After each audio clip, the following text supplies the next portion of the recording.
Hey folks, it's Kevin, aka Big K Horror, and today I think I'm going to do another showcase of a collection of books I got, sort of like my R.L. Stine Fear Street collection, but this is another teen-based horror series called Terror Academy that came out because of the success of Fear Street. And there were a bunch of series like that, like Nightmare Hall, Horror High, Terror Academy, etc. But anyways, I digress.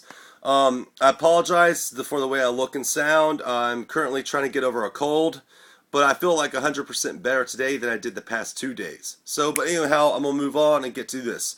The reason why I'm going to do this one is because for some of my friends out there that like slasher films, and especially the artwork to slasher films, will probably appreciate some of the artwork to this series as well. So that's why I want to showcase it. So moving on. Okay. The first book of the entire series is called Lights Out. Here, let me get some light here. Okay, I'm gonna put that down. Okay, that's the first book. Very good book. Okay, the next book is Stalker, which too was a suspenseful book, but it wasn't too violent or nothing. Okay. Now this one was actually featured in a Fangoria article back in the mid '90s because of how violent of a young adult book it is, and it pretty much plays out like a family trip to in the wilderness meets The Hills Have Eyes, and that is Spring Break. Okay. The next one, which I love this cover, 16 Candles. Okay, the next is a vampire-based book called Night School, where you see the night school teacher being a vampire looming in the background.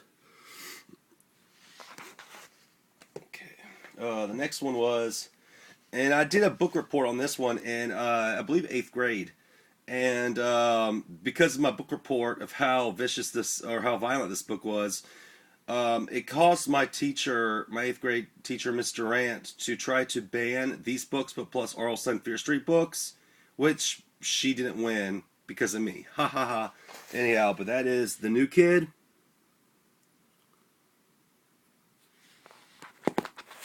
Okay. The next book is it's slasher gold too, but based on the cover alone, it reeks of Prom Night. If you know, if some of you out there know what I mean. But Student Body, as you see with the crossed off yearbook photos.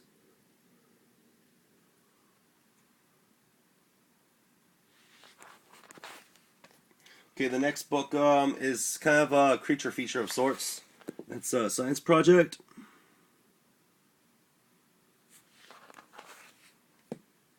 Okay, the next book is as a supernatural one, and that is School Spirit.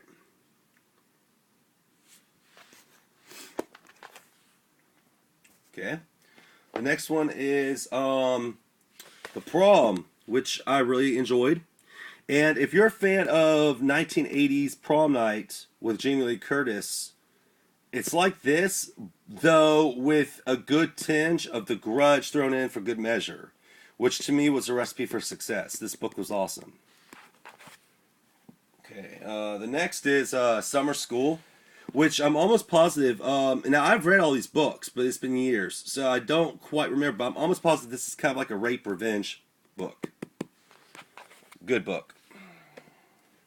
Okay, the next one, which I actually don't remember at all, is Boy Crazy.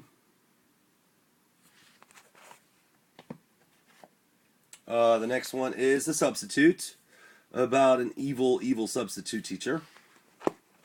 Okay, and then we got Breaking Up, which too was a pretty violent book.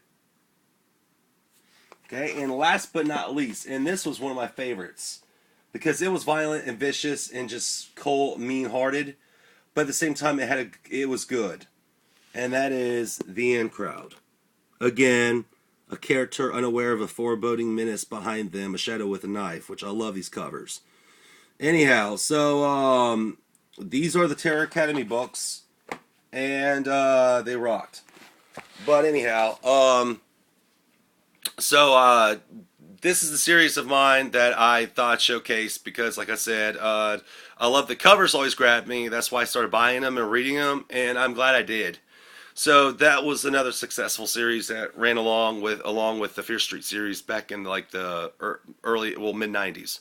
And there's other series out there that if I rummage through my house and find them, I might do more, like Nightmare Hall or something. I don't know. But anyway, that concludes today's episode. And feel free to comment or whatnot. Peace out.